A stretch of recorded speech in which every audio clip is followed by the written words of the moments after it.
Do you wanna know?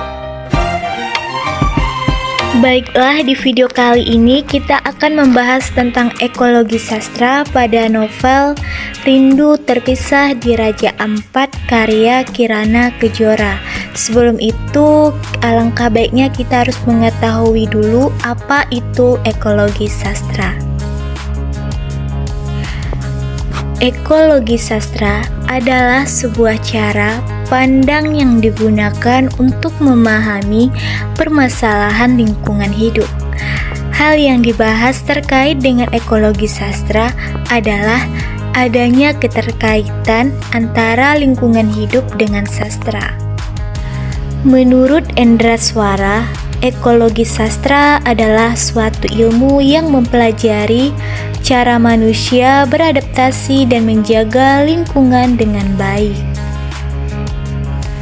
Dalam kaitan lingkungan dengan kajian sastra, ekologi terbagi atas dua hal, yaitu konteks ekologi alam dan ekologi budaya.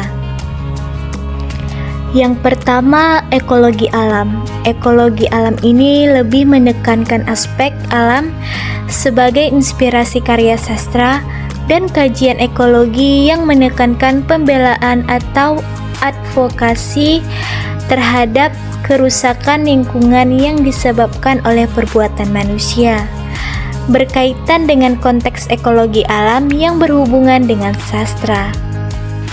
Yang kedua, ada ekologi budaya. Menurut Widianti, ekologi budaya, hal ini ditentukan oleh pola hidup dan perbedaan karakteristik wilayah. Kedua istilah ekologi tersebut akan dilihat dari sisi ekologinya dalam karya sastra pada novel Rindu Terpisah di Raja Ampat. Baiklah, langsung saja ke pembahasannya. Yang pertama ada ekologi alam pada novel Rindu Terpisah di Raja Ampat. Berikut ini ada kutipan di dalam novel Rindu Terpisah di Raja Ampat halaman 200 yang menunjukkan ekologi alam pada novel Rindu Terpisah di Raja Ampat.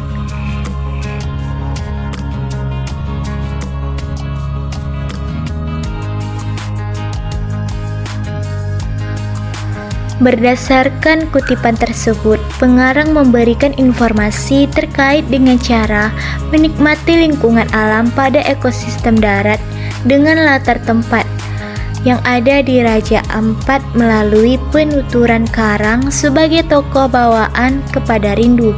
Rindu adalah tokoh utama yang bekerja sebagai penulis artikel berdasarkan survei dan riset pada lokasi tertentu.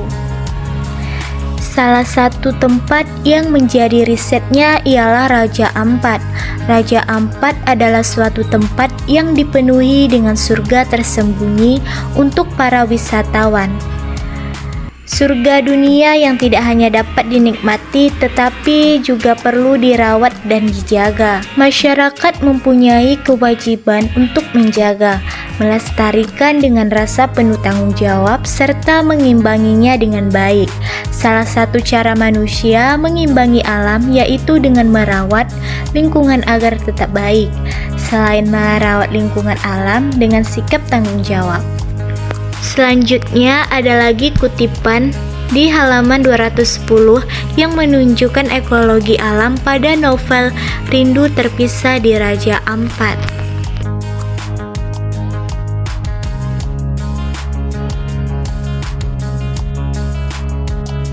Berdasarkan kutipan tersebut, pengarang memberikan informasi terkait permasalahan pada ekosistem laut melalui penuturan yang disampaikan oleh Karang sebagai tokoh bawahan.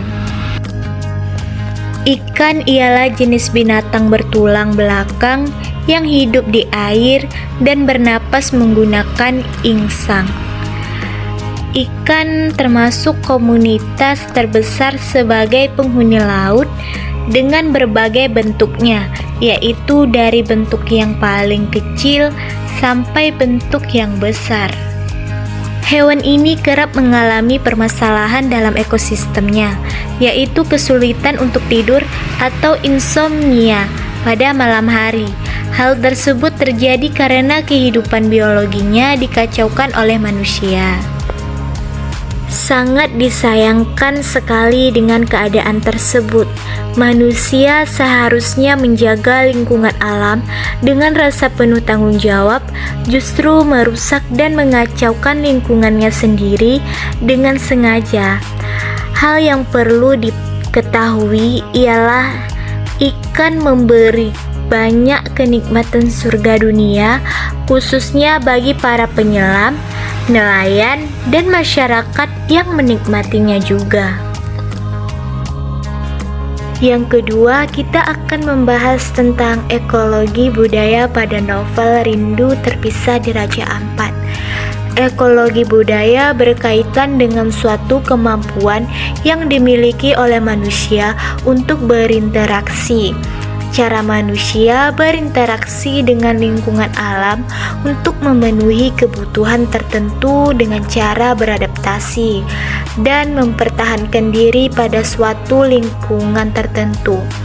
Lingkungan sangat berpengaruhi masyarakat dalam kehidupan berbudaya. Nah, pada kutipan berikut ini terdapat informasi yang berhubungan dengan adat istiadat yang berkaitan dengan kosakata pada bahasa daerah yang ada pada masyarakat Papua.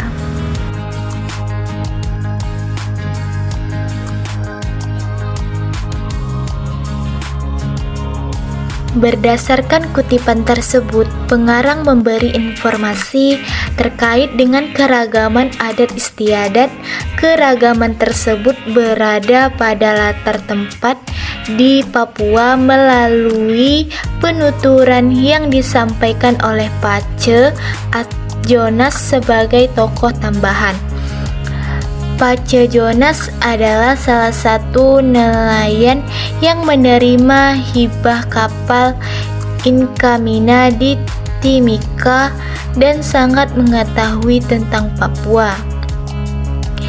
Papua mempunyai keragaman suku bangsa dengan adat istiadat berbeda dalam suatu budaya, termasuk dari segi bahasa yang ada pada suku tertentu. Nah, salah satunya terdapat bahasa yang berupa panggilan dari daerah Papua, yaitu kata pace. Dalam bahasa Papua memiliki arti sebuah panggilan untuk seseorang laki-laki yang lebih berumur tua. Kata tersebut juga dianggap sebagai panggilan yang lebih sopan di dalam suku yang ada di Papua. Pada kutipan berikut ini juga terdapat informasi adat istiadat yang berkaitan dengan mitos atau kepercayaan masyarakat Papua.